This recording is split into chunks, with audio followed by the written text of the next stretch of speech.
Welcome back to the Winner Circle, everybody. I am here today with Latane from Parloa. They are an AI Excellence Award winner as well as a Customer Service Excellence Award winner, and they are doing some amazing things with agents in the customer service space. Latane, welcome to the Winner Circle and congratulations on both awards. Thank you, Russ. I'm so excited to be here. Now, you guys are doing some amazing things, but what's interesting to me is you actually came from 6sense, which was another AI company in the B2B space. What did you see that you made the move over to Parloa? Yeah. So, I spent all this time at 6sense, which was predictive analytics and AI, basically trying to decide who's in market to buy what you want. And it was very advanced modeling. What I realized was marketers spend all of this time, energy, and sophistication around getting buyers to talk to them. And I'm a three-time CMO, so not just at 6sense. I think about like websites, ads, content. I mean, so much money spent to get people to want to talk to us. Meanwhile, if you look at that customer journey, that infinite journey, there's this whole other side of the journey that has a pretty big leak in it, Russ. Because on the other side of the journey, the name of the game is not talking to customers. It's about deflecting calls. And so I just felt like with the new AI technology, there was going to be this dramatic new opportunity to fix what I think is a leaky side of the customer journey and turn what is somewhat thought of as a cost center into a revenue center. And so every career move I've made has been about customer experience. So I'm just working my way around that infinite loop. And I really think Parloa with our customers we have a huge opportunity. Well, it's funny you say that because the CMOs almost never take customer service into consideration. It's kind of an afterthought. The good ones do, like you and me, because that's where actually the revenue is generated, right? Is in the customer experience side. You can bring 1 million people in the door, but if you don't service them well, there are going to be 1 million people out the door. So I really applaud you for looking at both sides. Now, if somebody doesn't know what Parloa does, I didn't before I met you guys. Give us a little bit of an elevator pitch and kind of tell us what's actually landing with Parloa. Yeah. So, I mean, we were founded to make every customer interaction as easy as talking to a friend. And I love that because if you think about most, especially on that other side of the journey experiences, they are not as easy as talking to a friend. It's wait times, it's frustration, it's handoffs, it's lack of personalization.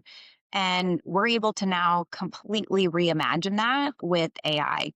And our expertise and kind of what we're the best at is voice. And I think this is really significant and important because the voice modality creates more connection. It is when people have a time of need, they still want to call. Study after study shows the importance of voice.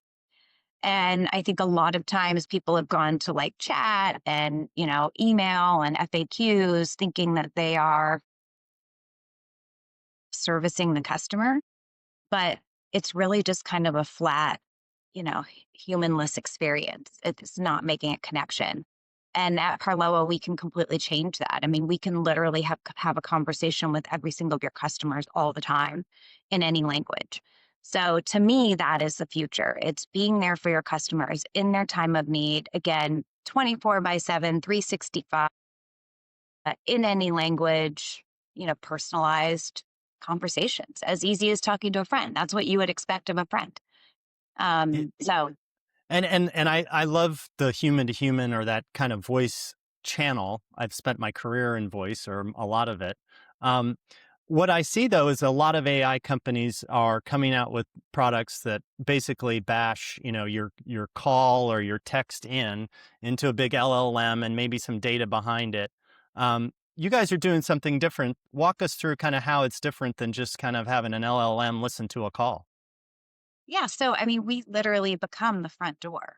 So if you think about it, um, the front door is broken. So 96% of enterprises still run on an IVR, which is the press 1 for, press 2 for, and that technology originated in the 80s. So, we need to like retire the mall bangs, retire the shoulder pads, whatever, even though I do like shoulder pads. But retire some of the 80s stuff, and really modernize that. And so what now happens when a customer moves from that over to Parloa is every interaction is conversational and natural language, and any dialect, any language. And so it's just a completely different experience. And I think what you're queuing into is voice is the hardest modality, because chat, you can have some delay, right? You can go, you said like plug it into the LLM, it does its thing and it comes back, and there can be some level of latency. In voice, we can't do that. Like, it has to feel immediate. And so we've really honed and tuned and done a ton with our technology to be able to have a very, very secure conversation. So that's the other clincher: secure and reliable conversation with extremely low latency. And so that's kind of the secret sauce, that is Parloa. Now, in my experience, you can call these companies, and you get those IVR experiences, and generally those haven't been looked at in decades either, because you get run around the mill on those too. And they don't really have any context. It's, I kind of have a billing question, but it's not really a billing question. It's more of a, Press 2 for Fred in billing. I'm like, I don't know if it's billing. yeah, What I and is you go around and around. I know you guys have done some recent studies and surveys on kind of what's really being done out there. Tell us, kind of walk us through kind of what those enterprises are doing poorly, and then walk us through kind of what an interaction that looks like that's good. Yeah. So Russ, prepare to have your mind blown. One of the first things I did, when I got to Parloa, it's like, if you want to fix something, you got to understand the current state. And so we actually used AI to mystery shop, the Fortune 2000. Because I'm like, I don't want to survey. I don't want to know people's perception of how they're doing. Like, let's just shop them all and see how it's going. And so in order to do that, we needed to create some scale. So we built these mystery shopping agents, and we went out and evaluated everyone's current experience. And I was actually kind of shocked. I knew it wasn't good. I didn't expect it to be like as bad as it is. And maybe you'll disagree. Maybe this won't be shocking to you, but 43% of companies don't have a visible customer support number on their website.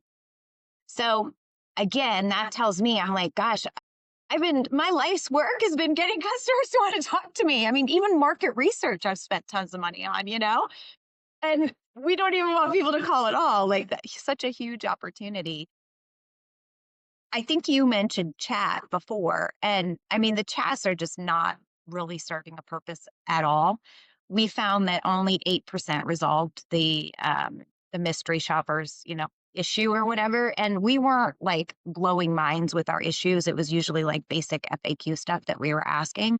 So only 8% of the time it resolved the issue. And also only 8% of the time it correctly handed off to a human when we wanted to get handed off to a human. So they're kind of worthless. So I don't know what people are paying for those, but it's not really helping you out or doing much. So that was kind of interesting. Then when we went into voice, we found that 96% were on an IVR, which again, I thought would be less, but fine. And then kind of the clincher was, we ended up doing a bunch of like more manual deep dives and using AI to truly experience people's IVR trees, which were, multi-layers deep and this and that. And wait times were up to 90 minutes. Oh, crazy. But in doing that, we found that only 1% of companies are ready for agent to agent. And this to me is going to be a crisis. And so hopefully this is an impending kind of, crisis that will get people the impetus to change, because I do think more and more customers are going to expect that their agent can go and, initiate the return or do whatever needs to get done. And companies really are prepared for that yet. It's crazy it's only 1%. I would have thought that, especially the Fortune 500, 2,000 would be, running towards this agent to agent relationship. I remember seeing, I liken it to, I won't say her name, the A word and the Google Home word, talking to each other, and making reservations for each other. Yeah. And if you don't have an MCP server or an agent running to contact an agent, then your system's going to be blown up, I would imagine, by, all sorts of people using agents to try to talk to you, because that wave is rapidly coming. Yes. Yeah. Now So you've talked about these agents kind of being the relationship builders and not just kind of the transactors. What does that mean in the Parloa world? yeah, so again, back to kind of making it as easy as talking to a friend. We work with one of the world's largest travel companies, and you want to go and change your hotel. It knows that you call anytime, anywhere, any language. It knows the trip that you're on. It knows the snowstorm hit. It knows you're with your family or not with your family, and rebooks you. This, that, or the other. And so that's just one example. Just making travel, which is exciting and fun, but can also be pretty darn stressful, as we know. We've all experienced that, as easy as talking to a friend. Another is we work with one of the world's largest credit card companies, and you need to pay a bill and you want to do it immediately, or you need to ask questions about it. And that is really about a security use case, right? So that's the other kind of differentiating thing about Parloa is we tend to work with the more regulated industries. And we have a history in Europe, which is more, the compliance and things like that are even that much more important. And so being able to, process credit card payments and have, conversations about finances in a secure way is pretty critical. And, you wouldn't want your friend leaking that information. So again, making it as easy as to talk to a friend. Another use case that I love because it really speaks to the time of need and the urgency is we work with an insurance company that provides roadside assistance. So I'm on the side of the road, my car broke down. Like, I need instant assistance right now in any language. And I think that also talks to kind of an important dynamic of voice, which is authentication, right? So in chat, if I type in my email and it's slippery snail 25, University of Virginia at whatever, it's it's pretty easy to cut and paste it. If I'm on the side of the road and then I get distracted and this and that, it's more challenging. So making sure, we're really highly tuned to that authentication key part of the process is important. But yeah, making it as reliable and easy to talk to as a friend from the roadside is pretty amazing. Well, and the model you guys have picked, this kind of agent model, is really unique, I think. The thing to me with voice is it's always about um, context lost, right? I have to repeat myself, and that it's kind of like being at the doctor's office too. You get transferred around, and you have to tell the same story over and over again, or write your name 29 times on 13 different forms. You Yeah. guys have really solved for that. Walk us through kind of that fix, and what did it actually take to solve that? Yeah. So I think that it's the start. So it's knowing the context, within that interaction, right? And being able to manage that context. Um, so that again, you get handed off and you don't have to explain this, that, or the other. So it's like retaining the transcript and all the data from one point A to point B. Um, and then it's also being able to accurately call the whatever system of record. So if you see that I'm calling and I'm in your system, then oh, it's Latane. This I know her phone number. Right. I recognize her phone number. Or even recognize the area code for where the phone number's from. I'm gonna, start speaking this language. So there's things like that that just make the experience easier and smoother. The reason I said it's just the start is, our aspiration is to really look at the entire customer journey. And so being able to input, I would say, outside of that interaction information. So this person is a big influencer on Instagram, or this person is, bought all this other stuff with us before, so it's kind of like, how do we bring all of that together in a complete like context fabric? And then that will allow us also to do more of the proactive, like outbound use cases that all of a sudden it does really start to turn into that revenue center. So that's a pretty exciting innovation for us that's on the horizon. Now you say innovation and people kind of think, oh, this is kind of a new thing. They're trying it out. It's maybe it'll be deployed, but you guys are actually deployed in some pretty large companies doing millions of calls and transaction. Walk us through kind of the scale and how did you guys kind of handle that type of scale? It's not something you just flick on. No, no. So what's interesting is we started in real time translation as some of the world's largest companies. So that was like a good base. Again, it's like voice, and it was like helping agents, the human agents. So I feel like that was a good launch pad, and the business is not brand new, so that kind of gave us already great relationships and things like that. And then we really have worked with some of, again, the world's largest travel, world's largest payment insurer, and they challenge us.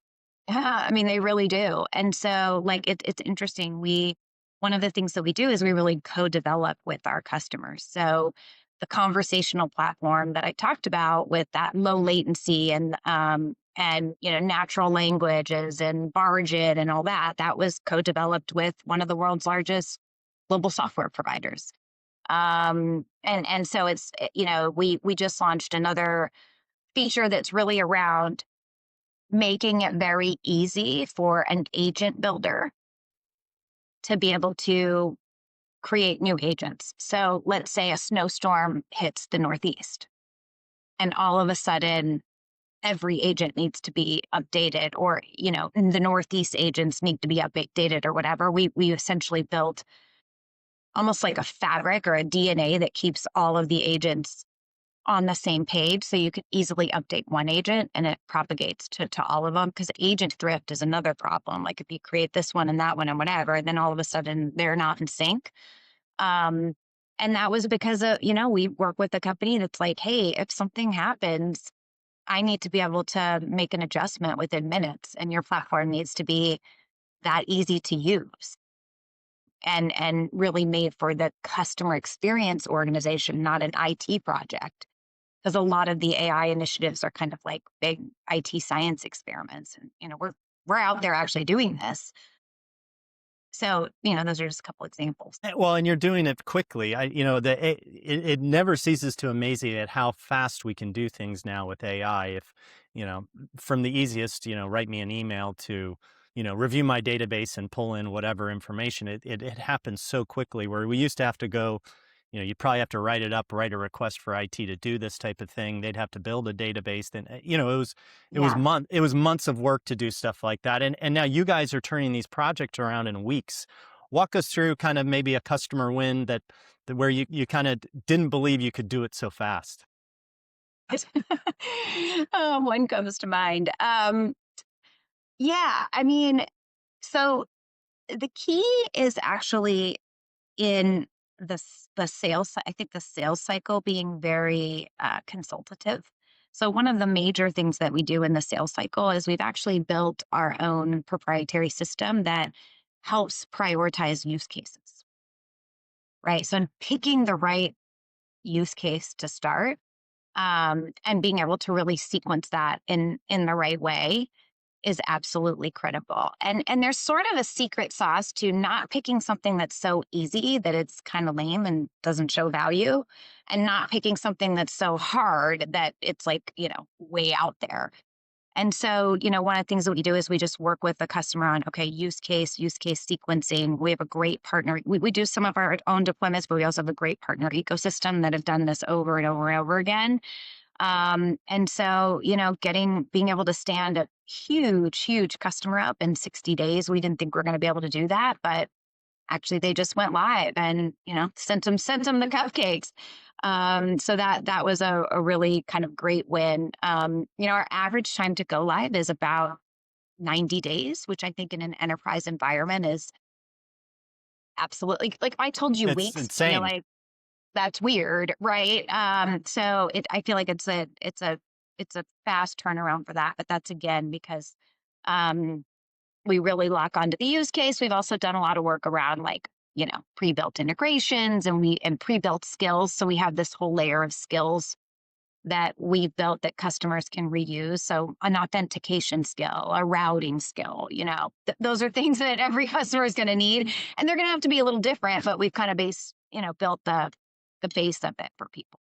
Now, I imagine you don't throw these things out and just go like, "Hey, turn it on." What sort of testing are you doing? Are you doing any simulations, anything like that? These are really kind of noisy environments, especially with voice involved. Yes, yes. So it was interesting because like you need to move fast and innovate, but reliability is the ultimate currency here. Ultimate. It's how you get adoption, it's how you get customers to use it.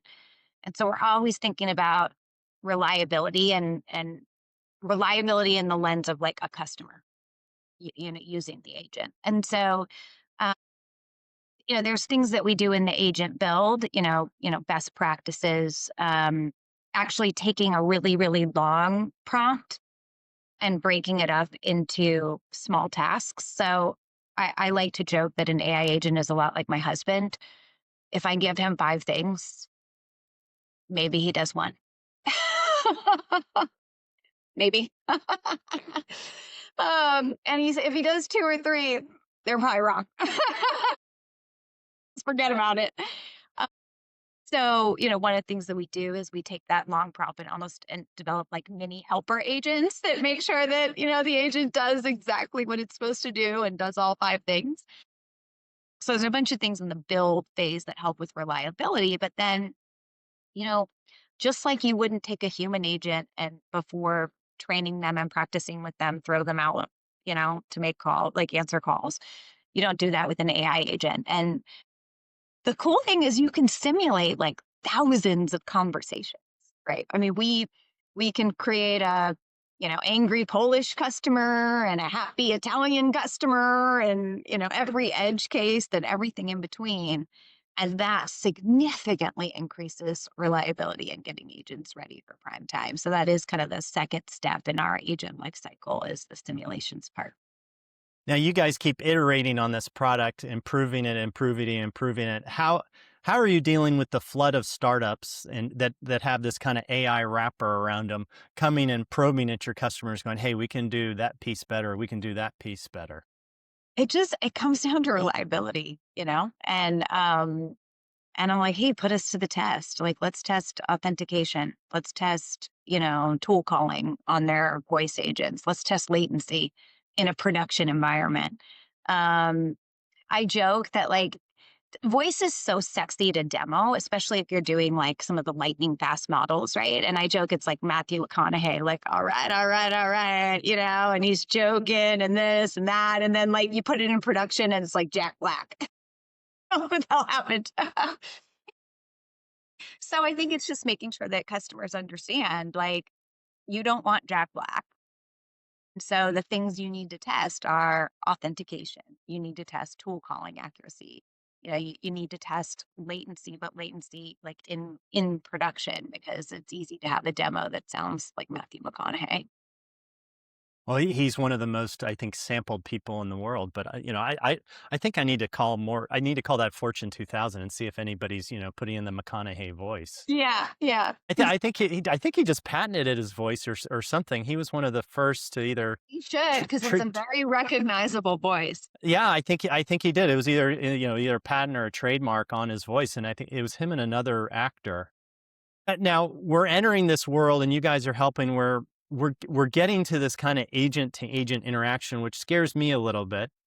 Um, I can see it from the customer or from the kind of the enterprise side of, this is going to be coming at me. What is it going to look like for the consumer side of me being the consumer of one of these products, and calling in and what do you see that kind of, what do you see that market looking like in 5 years as we kind of expand this, kind of personal agent or digital twin kind of concept? I think it's highly dependent on like what the service is. more transactional things, change my hotel, this, that, and the other. Already booking a reservation, changing a reservation, for dinner, and that's already like happening. So I think those are kind of will be no brainers. Hey, I need to talk about my finances and saving for kids' college. I don't know. We'll see. You might do one or two conversations, with an AI agent, or have your AI agent pull a bunch of data, but then, want to talk to someone. So I think it's going to be a blend. I do think that it's sort of like two, and this has been happening since the internet, is customers are more and more informed and opinionated. I think we need to watch out that they're not misinformed. And that's, it's part of marketing's job, obviously getting the word out, but they're just going to be more and more informed. So I think that when it does come to like a human conversation, the degree of skill level of the folks on the other end handling that is going to have to be high. Yeah, I've talked with enterprises about AI, and they say the same thing, which is you can kind of get rid of that level one kind of customer service with chatbots and agents like you're talking about. But when a customer has a more complex problem, they need somebody to talk to. They almost want that reassuring voice to talk to, that I am Yeah. talking to a human. They do have access to the systems. They are seeing it, and I'm not talking to a computer. And I imagine that will shift up to tier 3 soon, and tier 4, and who knows beyond that. When you're Yeah. ta Go ahead. We like I never thought I'd order shoes online, right? It's like I have to try the shoes on. Now it's like, why would I go to the store and try on shoes? So I think it's just like, how it is. You get more and more comfortable with something, it works well, and you're like, all right, let's go. Well, and the companies are struggling with that. I remember walking into my brother's house, and his wife was an online shopper, busy mom, and she had that same problem. I don't know, is it medium or small that's going to fit? So she would order twice as much Yeah. stuff and then return it Yeah. all, and then those companies are, you hear horror stories that those companies basically dump that stuff because they don't know if it's been worn or not, and it's just like, Oh, yeah. well, that is a big waste. That's got to stop. And I know a lot of the companies now are actually charging kind of return fees to kind of start mitigating some of that. Hmm. When you're out talking to these, prospects, we'll call them, and they say, hey, we've got to get AI in our customer service. What are most executives thinking wrongly about deploying AI into their customer service operations? So I hear a lot of like check the box AI, if that makes sense. So, you know, well, we put our knowledge base, we built a custom GPT on our knowledge base, or we've got agent assist tools, and it's making it faster for them to be able to get the information that they need. And like, we're so AI.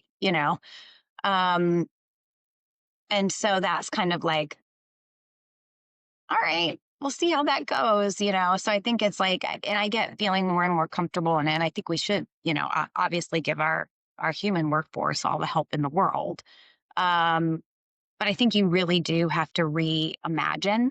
The other thing that I hate hearing is like they keep the IVR front, then put an AI agent, then a human agent, and I'm like, I think the front door needs to, yeah. And I think about that as like an experience. And again, it's still that cost savings lens. Like, how do we contain, they call it contain, how do we contain? And I just think that there will end up being winners and losers once people start to really roll out these amazing experiences, and they'll reap the rewards from loyalty, CSAT, and ultimately lifetime customer value. Well, I think you're right on. I remember hearing a story. I was in voice services for a long time, wholesale and retail.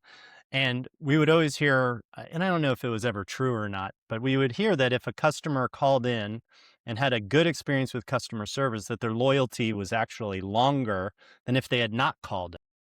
Well, it's always an opportunity. It's funny. My mom, growing up, you learn everything from your mom, but she would every time I thought I like messed something up, she's like, "This is an opportunity. This is an opportunity. Like, go put it right. Go apologize. Go." do the extra credit or whatever. And that's how you step up, and you show that you're the kind of person that fixes things and step up. And that's a character showcase. And I think that companies can showcase, their character and their values and how they step up. Yeah, I couldn't agree more. This is such an interesting space. I can't wait till we have all these kind of personal agents out there working on our behalf, just autonomously. It's going to be amazing. Latany, thank you so much for the time on the winner's circle, and congratulations again on all the awards. Thanks, Russ. Talk to you soon.